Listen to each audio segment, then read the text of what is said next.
we can overcome some of these behavioral patterns. Somatically, we can let go of anxiety or people pleasing or learn to self regulate and make healthy choices in the moment, in a triggering moment, in a relationship.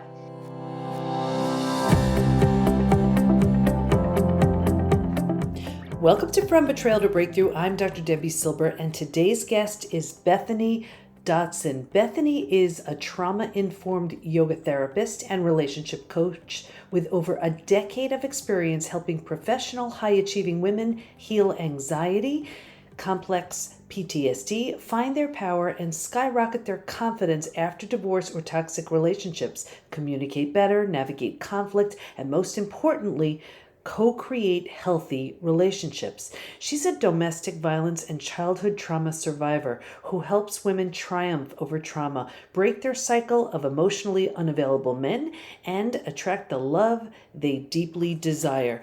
So, why do so many people find themselves repeating a painful pattern in their intimate relationships? And if this is you, and once you realize this, what can you do to stop, heal, and attract those who are worthy and deserving of your kind and wonderful self? We're talking all about it with my next guest, Bethany Dotson. She's going to be talking about trauma-informed therapy practices, rebuilding self-trust, and so much more. Here we go.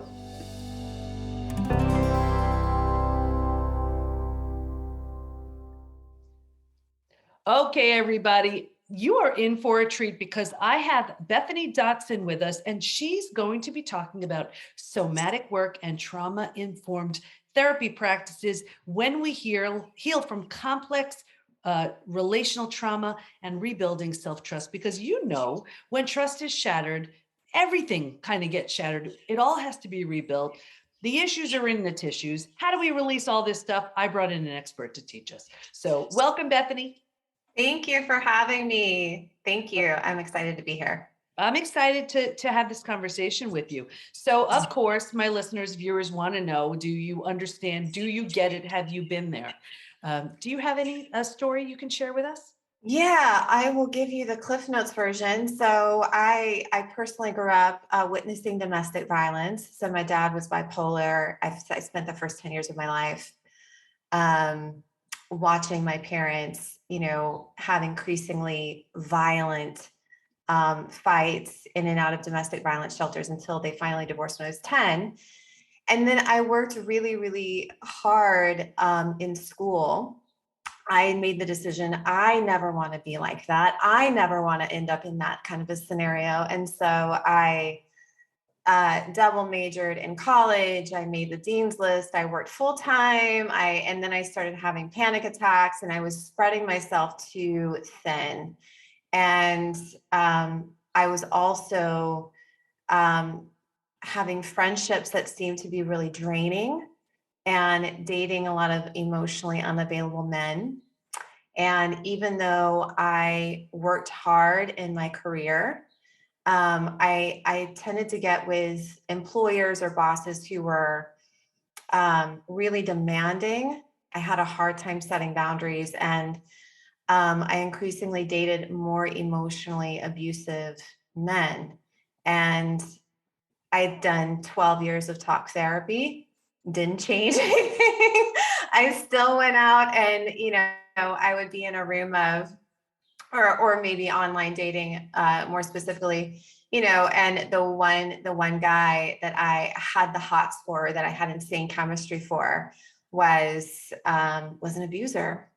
And so it wasn't until I started doing trauma-informed work, specifically starting with EMDR, and then I was training as a yoga therapist myself, that I started learning that we can overcome some of these behavioral patterns. Somatically, we can let go of anxiety or people pleasing or learn to self-regulate and make healthy choices in the moment, in a triggering moment, in a relationship, by learning to have really solid emotional balancing, emotional regulation practices in place so that we're not unconsciously repeating behavior. Yeah. So And before we even move forward, what now when here you were a little kid, and it's so easy to make something mean something else. When you saw that with your parents, what did you make it mean? Did you take it personally? Did you think it was you? I don't know that I ever consciously made it mean anything. I mean, I'm sure subconsciously I did, but consciously I didn't make it mean anything about me. If anything, the only thing that I remember thinking was, why don't they hurry up and get a divorce? I was like, really? I was like, when is this going to stop? But kind of looking back, I think that's an interesting question. I think I did. I learned that I had to be really quiet um, in order to avoid, potentially triggering my dad. My dad had really bad anger issues, or to avoid triggering my mom. My mom was always walking on eggshells. She had a short fuse as well. Don't bother me, go outside and play. So, yeah, I learned to adapt in order to survive. And that behavior didn't serve me well. Yeah. Not just in intimate relationships, but really all relationships. Right. So then, it's so natural. You move into relationships not because they're good, because they feel so familiar. Right. It's like it's what you know. It's like, okay, I get this. I know how to move through this. So you did you said 10, 12 years of therapy. Yeah. And then did you notice any change with the therapy? I noticed that I could have I had one therapist I saw for a good 5 or 6 years. That relationship was probably one of the safest relationships I'd ever had. And I noticed, I seemed to have healthier friendships. I still struggled to set boundaries at work and to set boundaries with friends. And then I still struggled to attract an emotionally healthy partner. Um, so I consciously knew like consciously, okay, I have this pattern. Numerous therapists had told me over the years, look, you've got the makeup of attracting an abuser. All of the women in your family have done this. You're going to have to be really careful. And so I knew that consciously, but it wasn't, I still wasn't connecting the dots in relationship. It was like something came over me. And yeah, I still ignored red flags. I still people pleased. I still, questioned, am I the crazy one? I still got into all of that dynamic. So what led you to EMDR? I had, so during my yoga therapy training, I had to get a certain amount of receives from trauma-informed therapists or other yoga therapists that were in like a trauma-informed field. And I had one therapist tell me, I think you really need to do EMDR. And this was back in 2015. And I'd heard of it. Yeah. And so after I also did a training, like a continuing education training with Bessel van der Kolk, who wrote The Body Keeps the Score. And he talked about that being a method. So I did do, so that those two things led me. Sorry, I have a plane going overhead. I don't know if you can hear that. Okay, so that was, yeah, so that's where, did you notice a change with EMDR, or did it lead to something else that you wanted to try? I noticed an immediate change in the memory, but I did not notice lasting change in the choices that I was making Okay. in relationship. Yeah. I noticed an immediate change, like going in, okay, on a scale of 1 to 10, how bad is this bothering you? It's an 8. By the end of a 10 or 15-minute session, it was like a 2. Oh, wow. Okay. Yeah. But carrying that with me, I didn't, it wasn't, it's not like I had, 10 sessions and then all of a sudden I was making healthy choices. I Okay. still struggled right in the moment, in the scenario, in the environment. Okay. So then did that lead to something else? So you said you did some work with, Yeah. So it led me to doing a bit more somatic work, noticing where I felt things in my body in the moment, being more aware of what my body was telling me in, an interpersonal relationship with friends, and learning to speak up in the moment and express my feelings, and kind of put myself in the realm of rejection or upsetting somebody. So adhering to a more somatic work, kind of going back to the training that I practiced and learned as a yoga therapist, and kind of getting back to that and doing that every single day. Meditation, movement. I've been a yoga teacher. I've been a yogi for 22 years. The yoga that I started with was, vinyasa flow, power flow yoga, push, push, push, get a workout in. But the yoga therapy that I've trained in is more trauma sensitive. So it's not even really about doing a pose. It's more about noticing what you feel in your body in that moment. So it's very subtle. Um, so I started doing practices like that every single day. And I also invested in coaching, which I'm a big fan of coaching personally over therapy. I think therapy is great. Um, and that's when I started seeing the biggest movements And in my it makes so much sense because I feel like we become so disconnected from our bodies. So we don't use the wisdom that it's there to teach us. Can you give us an example of, let's say, you mentioned with a friend or even a coworker or something, where now that you were tuning in to your body, give me an example of like what would be something that someone would say or do, or even just their mannerisms or whatever. And then your body was telling you, oh, wait a second, something just is clearly off right here. Yeah. So for me personally, if I feel some kind of contraction, and it doesn't have to be this major feeling, but if it's like a kind of a sinking feeling or just a little bit of a tightness, or and again, it can be subtle. And I would say, I certainly had red flags with exes in the past or with friendships in the past, but it was always like I had no logical reasoning yet.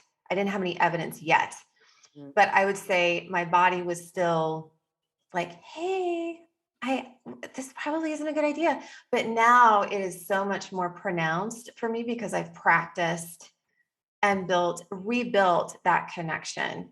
Mm.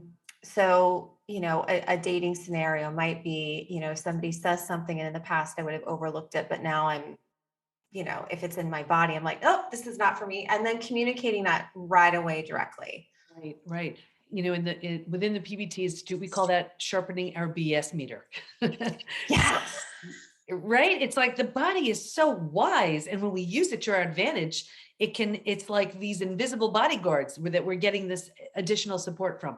So tell us why is it? And I see this so often with brilliant, successful women. I mean, I see it with men too, but why is it that brilliant, successful women, smart, savvy, find themselves in these really challenging, narcissistic, gaslighting relationships? What's going on there? Because I know my Yeah. listeners are like, come on, tell me.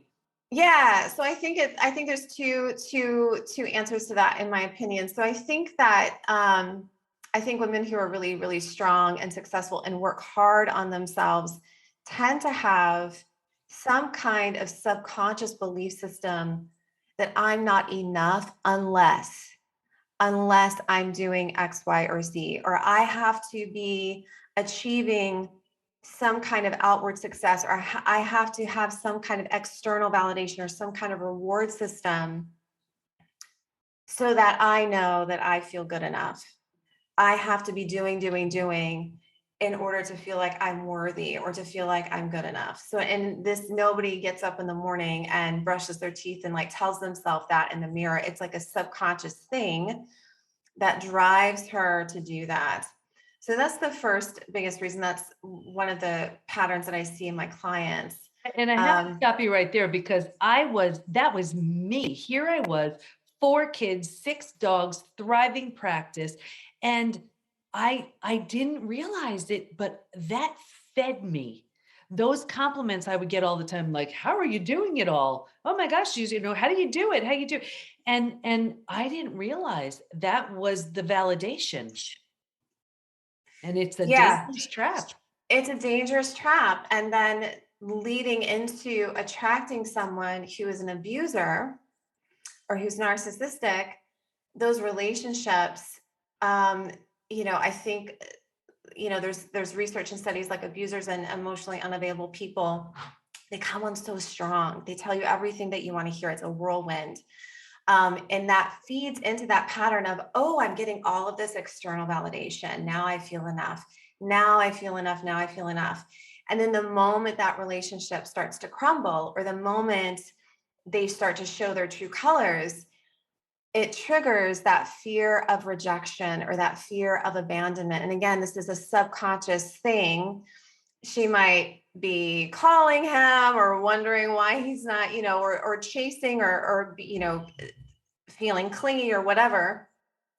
But it feeds into that not enoughness. And because she is subconsciously believing, that's a core belief, I'm not enough unless, she attracts somebody who on the surface is like amazing, but then ultimately proves that she's not enough.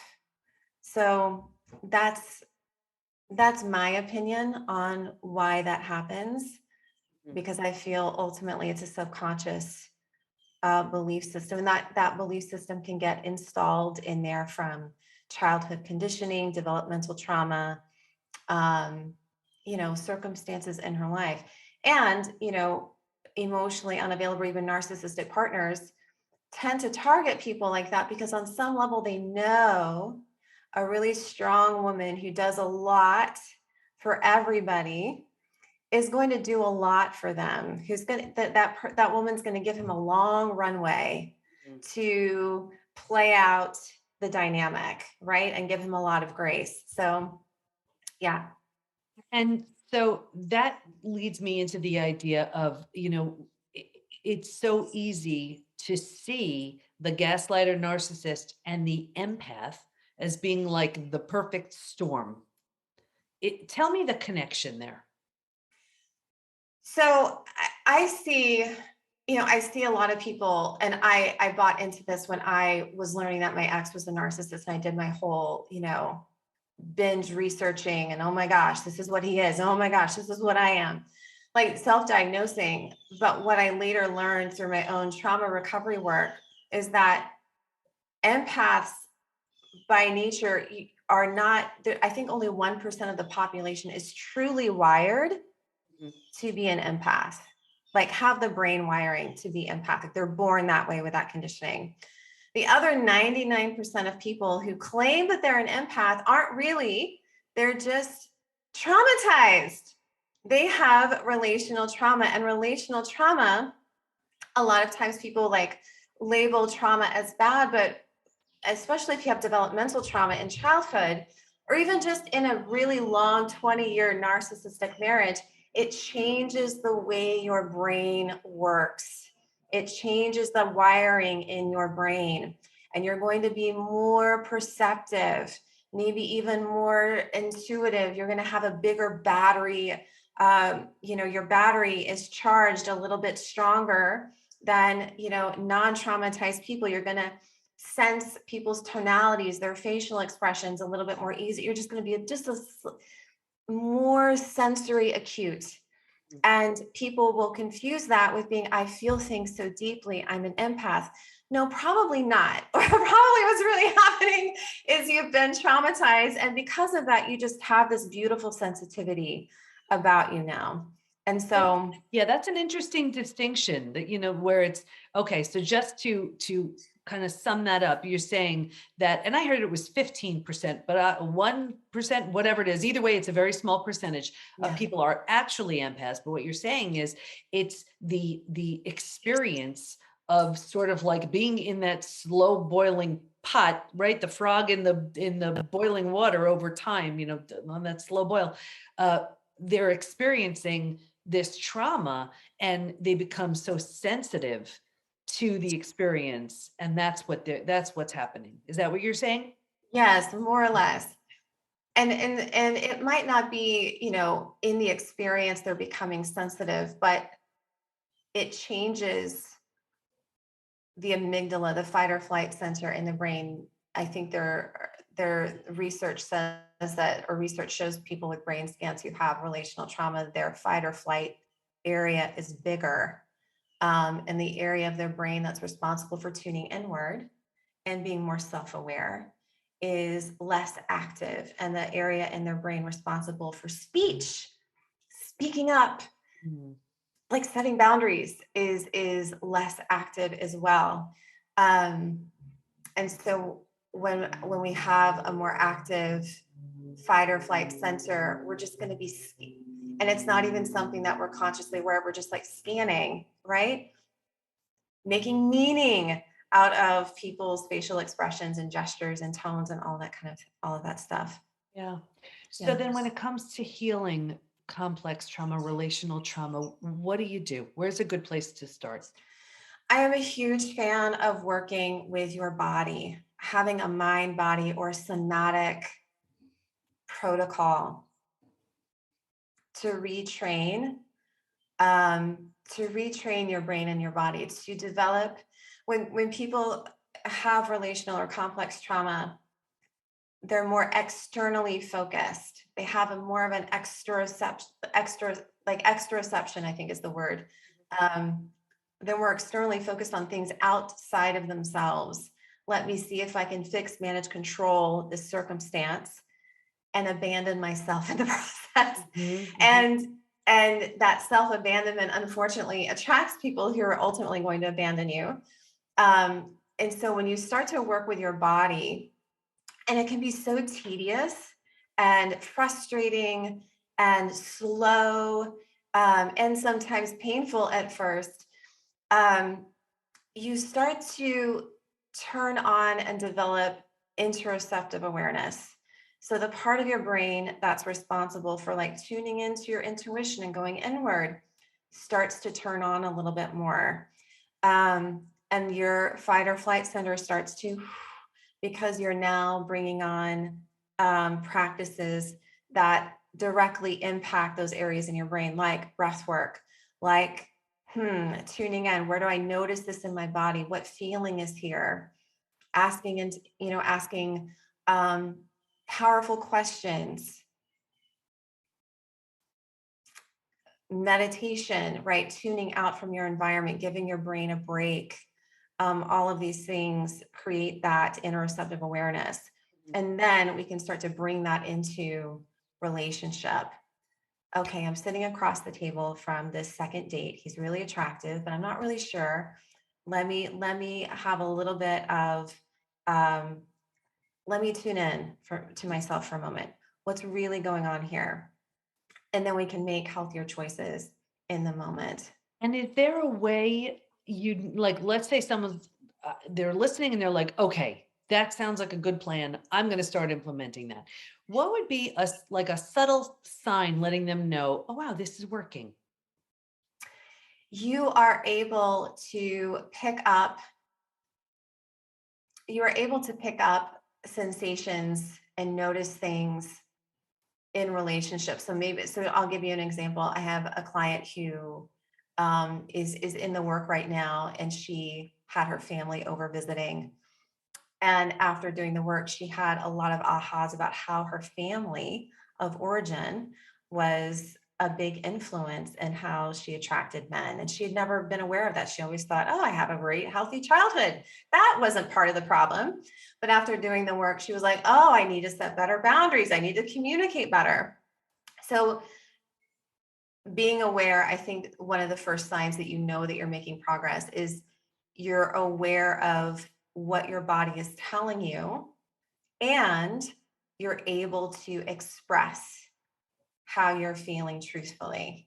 I think a lot of people hide the truth and hide sharing themselves, and or ignore red flags or sweep things under the rug because they're afraid of what might happen if they do that.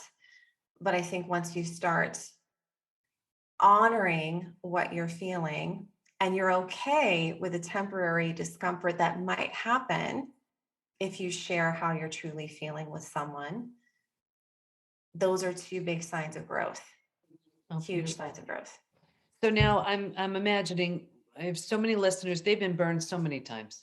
They're like, that's it. I'm giving up on love. It's just not worth it. Talk to that person. Can they love I would, again? Is it possible? yes, it is so possible. And if I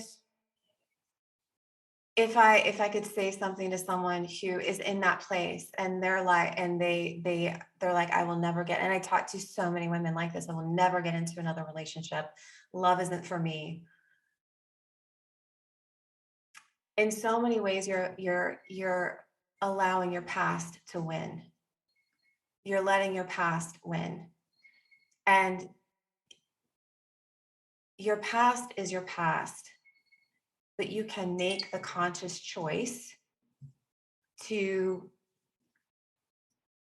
decide, and decide, the root meaning of decide means to cut off from other possibilities, from other answers, right, from other outlets.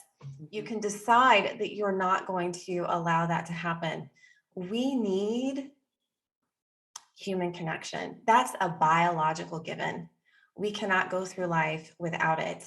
People who are lonely have a greater risk of heart disease, literally having a broken heart, are at greater risk of other diseases as they age in life. Mental health disease becomes greater the lonelier and the more isolated you are. And trauma is not healed by being alone and keeping people at arm's length. In fact, it exacerbates your trauma because you never get to build the muscle of allowing yourself, and the key word here is allowing yourself to be vulnerable and to be seen and to be received by somebody else. And the only way that you do that is really through relationship. And there's a really great quote that I love by, I think it's Harville Hendricks, and he says that we're born in relationship, which is true.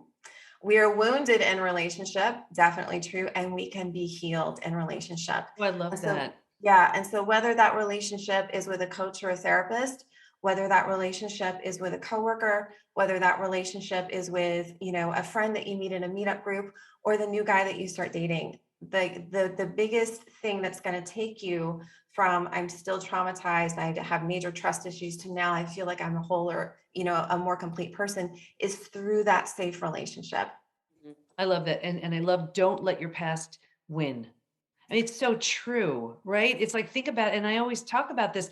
That person may not know, care, or even remember what they did. And here you are, sick and sad and stuck. And that's just not fair. So Bethany, as we wind down here, what do you want to make sure everyone knows? I want to make sure that everybody knows that you are you are love. You were born into this world as a loving being. You were born into this world as pure potential, as loving energy. And for whatever reason, you experienced circumstances in your life that caused you to shut the blinds, close the door, draw the curtains, and to really keep the light out and to turn down your own light in order to make certain relationships work. And if you were born like that, there is a way to get back to that. And that's what I would like to share. And if you are wanting to have healthy relationships after betrayal, it is more than possible to do so. You do have to be willing to get uncomfortable in that process. You do have to be willing to do the deep inner work of looking at yourself. What is it within me that is a match for this? What is it within me that is drawing this? A lot of people will go, it's the narcissist, online dating sucks, it's everybody else. But if you can take compassionate a compassionate look at yourself and be curious and not judge yourself or beat yourself up for the choices that you made, or for staying so long or whatever, but just look with curiosity and compassion at yourself and decide and do the work, do the healing work on your trauma, get out of your comfort zone in relationship. Little by little by little by little, you can have the love that you want. You can have the emotional freedom that you want every day. You can have a life that you're madly in love with. I love that. And what I love about it is you need to do the work. There is no escaping it. You have to There's no dive in and escape. doing it. You do it. Yeah. You cannot get there until you are willing to get messy, uncomfortable. There's just no way around it. And I also want to make sure everyone knows it's not that the betrayal was your fault. It's your opportunity. It is your opportunity to take a look and say, what was I allowing? What was I tolerating? What did I put up with that this new version of me that I'm about to create no longer is willing to do? So I absolutely love that. Bethany, where do we go to learn more about you and the great work you do? Yeah. So you can go, you can find me at my website. I am at bethanydotson.com. I'm also on Facebook, Bethany Dotson. I am on Instagram, but I'm not super active there. I have social media overload. But my website, I do have a free masterclass that you can opt in or choose to watch if you'd like. It's the 5 shifts that I teach my clients on how to stop attracting emotionally unavailable men, reclaim their identity, reclaim their confidence, and learn to attract a healthy partner. Beautiful. And we'll have all of that in the show notes. Bethany, I want to thank you for your time, for your wisdom and sharing your gifts with our audience. I know they're going to get so much out of what you shared. Thank you so much.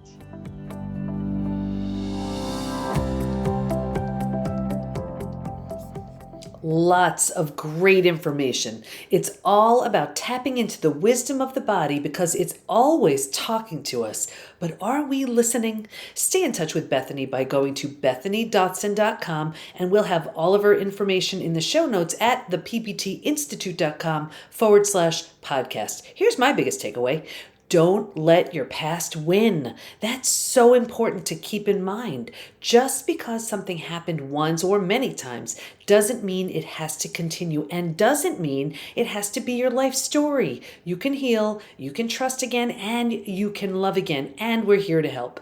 So much support and accountability within the PBT Institute, where every day we're helping our members move through the 5 stages from betrayal to breakthrough so they can regain their health, their confidence, happiness, and so much more. There really is no place like it. See for yourself by going to thepbtinstitute.com/join to learn more. Thanks for listening. Can't wait to be with you next time. And here's to your breakthrough.